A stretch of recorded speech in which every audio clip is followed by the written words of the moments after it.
Magandang hapon po. Ako po si Police Corporal Manuel Mauricio ng Caloocan City Police Station. Nakasanya mobile patrol team. Ang usually pong ginagawa natin sa maintaining ng order sa lugar natin ay ang patrolling, area monitoring, at the same time police visibility po.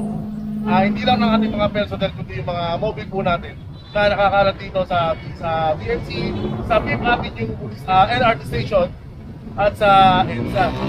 Meron din po tayo sa boundary ng May Paho at ng May Paho at ng C3 boundary C3 Caloocan Manila boundary.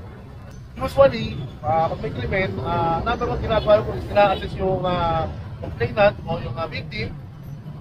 After that, agad-agad natin ina-actionan, dinadala natin sa presinto para sa proper preparing ng papeles at proper na paggawa ng papeles para dun sa suspect.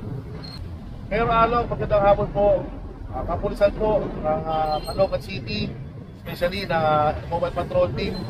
Huwag po kayo mag-alala, ginagawa po namin trabaho para mabawasan po ang kriminal dito, lalo-lalo na sa monumento po. Natin po, sa lugar natin dito sa monumento, marami naman po ang pulis dito at active naman po ang mga pulis dito. Actually, sa mobile, 2 personnel, minsan 3 pa. Especially sa mga station, marami na mga personnel dito na nagagawa naman ng maayos sa kanilang tungkulin at the same time.